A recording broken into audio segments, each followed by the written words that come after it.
So we were talking about the Waltons, both the movie and the series, and some of the specifics of the Waltons as a series. Were there any other people who worked on the show besides Earl that come to mind, writers or directors? I'm trying to think. The directors would come and go. In television, the directors. In the writing area, I'm trying to think. We had a very good writing staff. Again, names. If they come up, you can. I'll give them. Mm-hmm. It was all key in the writing. That was where. There were some changes in the show during its run. Richard Thomas left the show, I think, in 1977. He left 5. Yeah, Earl and I flew into New York to try to convince. Richard had told us at the beginning he would never do the series more than 5 years.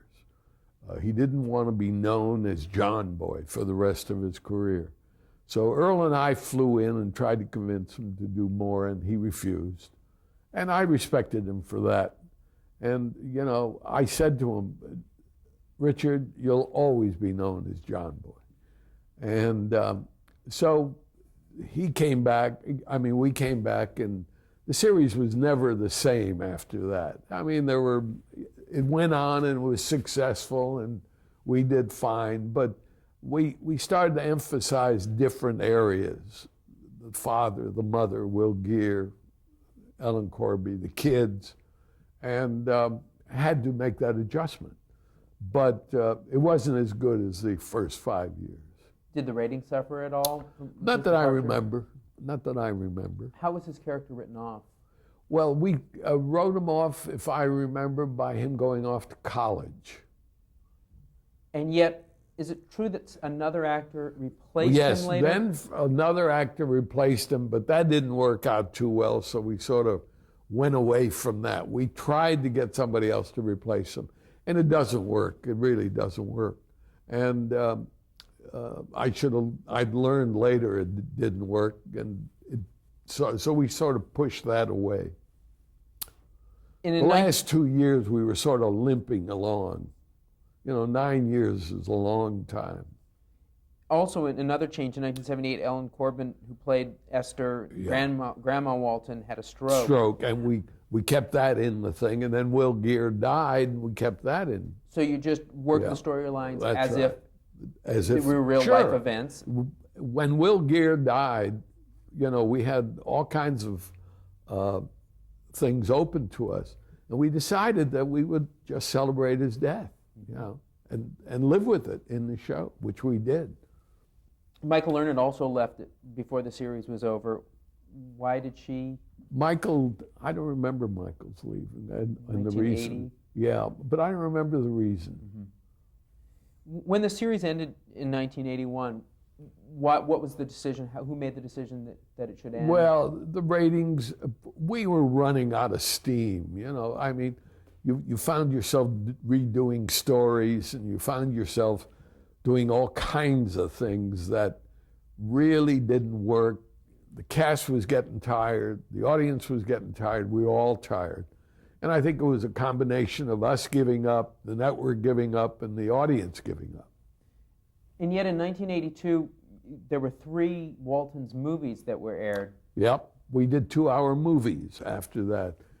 They wanted to do them, and we came up with the idea that, you know, we would take an event, Easter, Walton's Easter, or a Walton's some reason. So I think we did 4 of those. But they weren't. We did one about 2 years ago. But they weren't on CBS, those movies. Oh, yes, they were. They were. Oh, yeah. They ran it for CBS as well. Well, the only place we've ever run the Waltons has been on CBS. Do you have any particular episodes that are your favorite, or one that's your favorite, or stands out in your mind? I have an episode whereby the Waltons celebrated a bar mitzvah with a Jewish family, which stood out in my mind.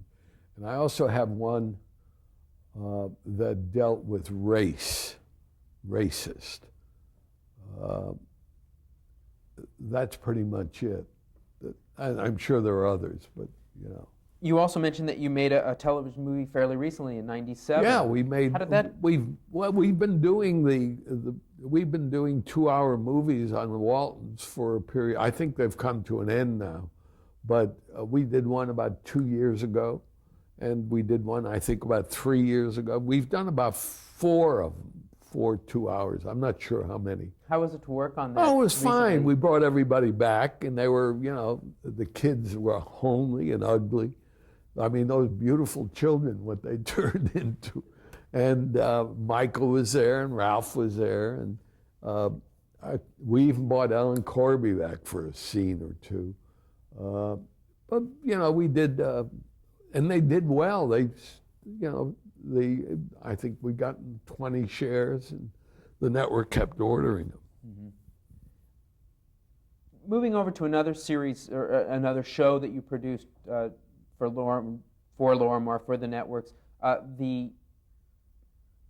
guess we'll call it a television movie, The Blue Knight, although I think it was a predecessor of sort of another form. Well, what we did was we got William Holden, who had never done television, and we did Rod Serling wrote the script, and the book was by what's his name? Wambaugh? Joseph Wambaugh. And Rod wrote the script, and we sold it to NBC, to Larry White, matter of fact. And it was the first miniseries, and the way he scheduled it, I'm not sure whether it was 3 hours or 4 hours. I think it was 4 hours. He scheduled an hour Tuesday, an hour Wednesday, an hour Thursday. And it did well, and Holden won an Emmy for it. But that developed into a series, which I then sold to CBS with, what's his name? Again, he won an Academy Award with something with Paul Newman. Kennedy, what's his name? George Kennedy, as the Blue Knight. And we got canceled with that show with a 32 share. Those days were, I mean. And that was considered at that time well, it wasn't, low numbers? It wasn't very, in those days, they thought it should do better, And I also got into a battle with the then president of CBS. Who was that at that time? Who went to work, again, I don't remember his name, but he wasn't there very long. And I remember I got into a real shouting match with him at a bar in New York. And next thing I knew, the show was canceled. The idea to air it 4 consecutive nights for 1 hour, was the network's idea to air it that way? I had no thought about it. But they bought it as 4 hours. And a limited to do it as a mini suite. Didn't have a name for it. No, then. It didn't have a name. And that was when they scheduled it, and I thought that was a pretty good idea at that time. I didn't realize that was, not a good idea. It was asking excuse me. It was asking a lot for an audience to come back 4 nights in a row. How was it that you were able to get William Holden to do a movie for television? I don't know. I don't remember. I really don't. I think he liked the script, and I think Rod Serling certainly helped. Mm-hmm. Another television movie that made a huge impact during that time, 1976, was Sybil. Yep, the best. How can you describe that? And how? Yep, I can describe that. I found the book. The book had been out for quite a while, and it just fascinated me. And we got, again, names. The fellow who wrote it, brilliant. He used to write for Paul Newman and his wife. And again, I don't remember the name. Damn it. I'll give you the name. And we got him to write the script, which was brilliant, a brilliant script. But the key was to find the actress. And we did have Joanne Woodward. We got her first. Based on the script? Based upon it. And also her relationship with this writer who had written for them for many years. And we kept putting actresses on tape. And then an agent one day, I'll never forget it, I was in the courtyard at Warner Brothers where our offices were. And an agent was down below and he said, "Hey, Lee, why don't you test, what's her name? Sally Field." I said, "What are you, crazy? The flying nun? You got to be nuts." He said, "Do me a favor." And so we did. And she was brilliant. Joanne Woodward said, Joanne worked with her on the tape. And Joanne said, "She's the one." And I went to the network, to NBC, and I said, "We've got the actress." And I said, "Sally Field." And they said, "What, are you crazy? You're nuts. We don't want to do it with Sally Field." I said, "But then we won't do it. We just won't do it." And finally they agreed, after they saw the test, to do it with Sally Field, and it turned out to be one of the things I'm most proud of. Was the selling of that movie difficult because of the subject matter, or were they as fascinated as you were? No, they were as fascinated and always wanted to do it. The thing was who could play it, and every actress in town wanted to play it. Every good actress, at least they said that. And then we got, I wanted Dan Petrie to direct it, but Dan wanted to go off and take a vacation. And I hired another director, again, whose name I don't remember. We fired him 2 days in. And I called Dan, who was on vacation, and pleaded with him to come back. And Dan was just brilliant. There was one scene in that picture that was so brilliant and so wonderfully directed, and that was the scene between Joanne Woodward and Sally when she was crawling around on the floor under the piano. And to have that scene, which was, 3 or 4 minutes, and with the camera moving in the way Dan moved that camera, was a brilliant, brilliant thing. And I just loved it. Were there any other specific challenges about making this particular television movie? No, we knew. The challenge was whether Sally could do it, It was tremendous on her part to change and to be different. And everything fell into place. And I love that picture. I just am so proud of it. Another certainly groundbreaking television movie around that same time was the 2-part CBS movie that you did, Helter Skelter. Oh, yes. Helter Skelter was very funny. We got the book, and I called ABC to tell them about it. And they wanted to see it, and I sent it over. And then I called I called CBS, and I forget who I talked to over there. And I sent them the book. No, wait a minute, I'm wrong. I called, and CBS called back and said, "We'll buy it." ABC called back and said, "We'll buy it." I said, "I'm sorry, I've already sold it." ABC was so mad at me because I had sent them both out, which I used to do all the time, And people who say they don't do it lie. But it was difficult. We got it written, and we had a lot of problems with it. Threats were made. Phil Capice was threatened. I was threatened. And Phil was the producer? Yeah, on it. And Phil worked for Lorimar. And it was pretty traumatic, but it came out and it was just wonderful. And so the networks obviously were excited about doing it since more than one wanted to do it. Oh, yes, yeah. But there was still controversy about it, just because of the subject matter. Because of the subject matter, and they were afraid. They were really frightened. They had gotten threats and everything else, and I think they even delayed the airing of it. I think they did that. I'm not sure. Was the production unusual in its size or scope? No, not really. We got it all done. It was, we did so much of it in the courtyard, and the people that we hired. There wasn't a star in it or anybody like that. And it worked out fine. But a lot of speaking parts. A lot of speaking parts, great many speaking parts. And, but we kept doing movies of the week and doing them. I remember Bob Daly used to say to me, at that time he was at at Warner Brothers, and he said, "Why are you doing these movies a week? There's no money in them. There's no money in them." We made fortunes out of them. I mean, selling them to Europe, putting them in packages. And the movie was based on a book.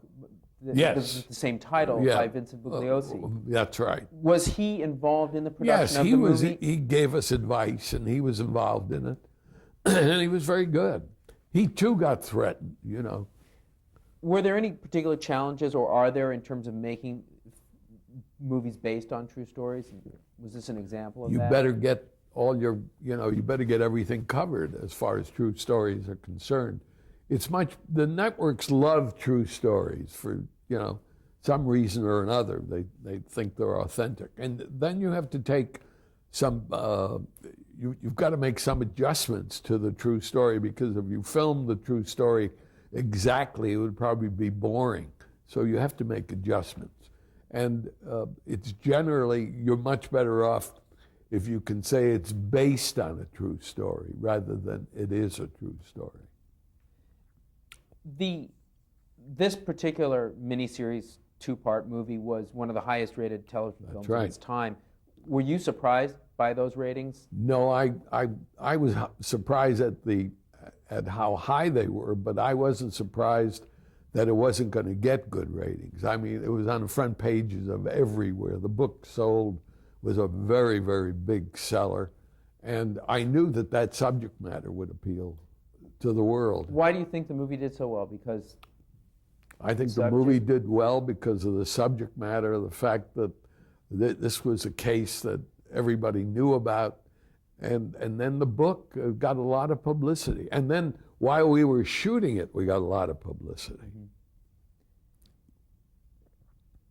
During your Lorimar years, you did both movies for television, series, but you also produced some feature films. Oh yeah, we decided that we wanted to get into the movie business. I wasn't wild about it because I just wasn't. And what we did was we'd get good scripts, and we would lay off the movie through a studio, like we had Officer and a Gentleman, and we did that. We sold that to Mike Eisner, and we got a piece of it. And that was it. We did Being There, which we loved, and has turned out to be one of the great classics. We did the one with Jack Nicholson and The Postman Always Rings Twice. And then we did some flops. Joe Roth directed Americathon for us, and that was a ridiculous kind of thing. But we did 4 or 5 movies. But your emphasis was on always television. Yeah, my partner who came into the business at the end of 4 years and decided that he wanted to be in the business end of the business, suddenly wanted to become creative. And he wasn't married at that time, and he thought the movie business would be a good business for us to be in. But again, the movie business is a tough business, and if you don't understand it, which he didn't, and I didn't really, we hired David Picker to run our movie area. We hired Peter Bart to run our movie area. And we were doing 3, 4 movies a year, but not for a lot of money or anything of that kind. One of the reasons that our partnership broke up later was because of his tremendous desire to be in the movie business. One movie that you did produce in 1977 featured Carl Malden. Yes. I believe it was called Twilight's Last Gleaming. Right. It was shot, Robert Aldrich shot it, and we shot it in Germany, and they put up part of the money. And it was a good movie. It was entertaining. I read that it was about Carl Malden, who's raising 2 children in Yugoslavia. That's right. In terms of what's going on right now with Serbia and Kosovo, did it have any sort of political overtones? No, or was not it a really. Personal movie? Not really. It was about whether the United States should go to war or not. Twilight's last gleaming. And I don't remember a great deal about the movie. In fact, I haven't even heard about it until you reminded me. But yeah, we did that, and it was okay. 'Cause I believe Carl Malden's family is originally from Yugoslavia. Yes, he is. He's Serb. Yeah.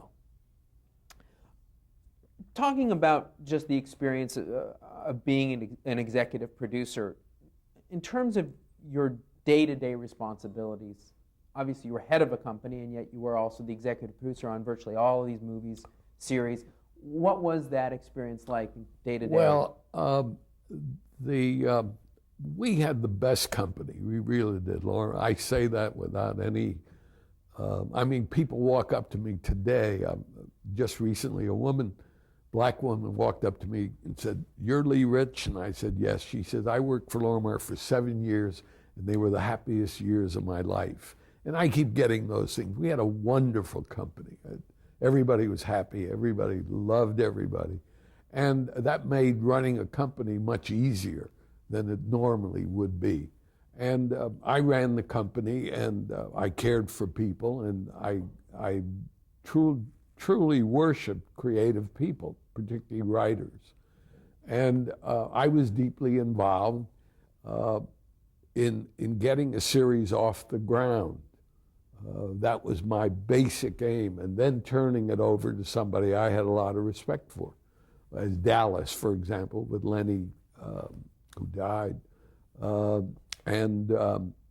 I had that desire of getting them off the ground and keeping my fingers on them. I'd watch all the dailies and stuff like that. They cut the dailies down for me, so I would only watch masters rather than up close.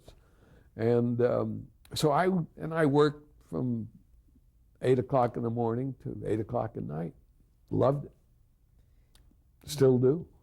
How did you decide what kind of properties to buy? And did you consult with anybody else, or did you just go with your gut? It was going with my gut, knowing what I could sell. What kind of shows did the audience want to see in the 1970s? Was there a kind of show you felt that? I don't even remember. I knew that the Waltons would sell because the scripts were good. I knew that the Blue Knight would sell because of the miniseries, and then others showed. We had 8 is Enough, and we only did that for 5 years because we quit. We didn't want to do it anymore.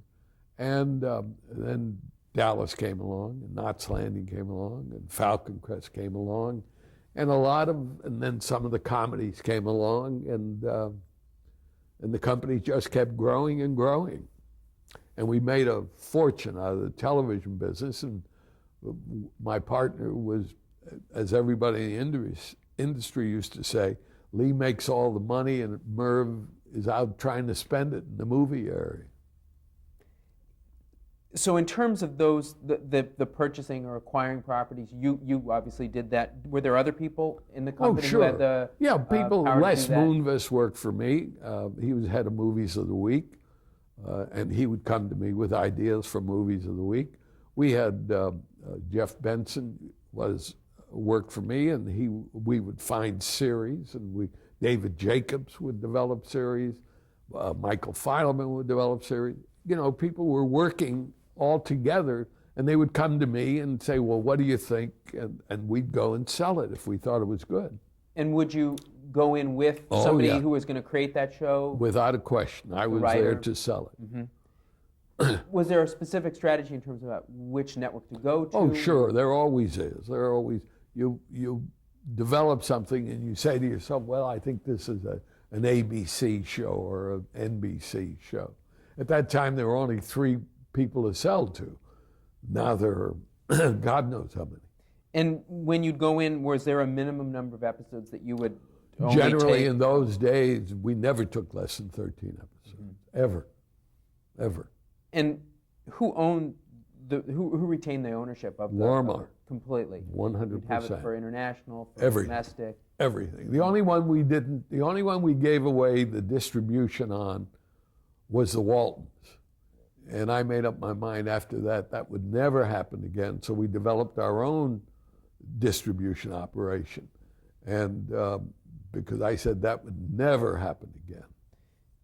Was the network required to air the programming when they bought a minimum of 13, or could they cut back if the show wasn't doing well? Well, Did they ever? if they cut back, if a show was doing very, very badly by the 8th or 9th show and they wanted to cut back, they could take the remainder and put them on in the summertime or do something with them if they were shot. If they weren't shot, then they'd have to pay a penalty for the ones that weren't, because you usually made your deal with your actor for 13 episodes and you'd have to pay them and all the other expenses that go on. And who would decide on the time slot? Network. They would. Yeah, we would fight very hard for them. I mean, if we went in to sell, if I went in to sell something, I was trying to sell, for example, if I when I went in with Dallas, I was trying to sell it for a 10 o'clock time period. And that's where it belonged, because based upon what I wanted to do with the series, to make it as raunchy as I possibly could, I felt that was the place for it. And so the paradigm had changed a lot from the days of Benton and Bowles, where you we would decide you owned everything, That's you right. decided where it went, and now The all of a world sudden changed. you were on the other side selling. That's and right. You would make recommendations, you'd use your experience, but it was there. Oh yeah, it was there, up to them. But we were pretty strong. I mean, with all the shows, for example, that we had on CBS, and we just happened to do that. We had shows on all the other networks as well. But we could pretty well be very strong on CBS because we had, we made Bob Daly says, I got my job at Warner's because you guys gave me so many hit shows at CBS. We had Dallas and Knots Landing and Falcon Crest. That made CBS the #1 network. Mm-hmm. And who were the people that you were dealing with at the networks? Were they all the heads of programming? I was dealing with the heads of the networks and the heads of programming. At CBS, it was Bob Daly and what's his name? Me and names. Whatever their names were. And at the other networks, dealing with the heads of programming and the head of the network, you wanted to make sure you covered all your bases. It's like a meeting, a board meeting, and everybody says yes, and there's always one person says no. So you wanted to make sure that never happened to you. And a lot of these people, were they people you Bud had Grant at CBS. were they people you had dealt with before in other capacities when you were at the agency? Well, Bob Daly I knew for a long time, and I knew Bud, and I knew most of the people pretty well, but basically I knew them from my experiences running Lorimar. Mm-hmm. And how was your relationship with the network programmers?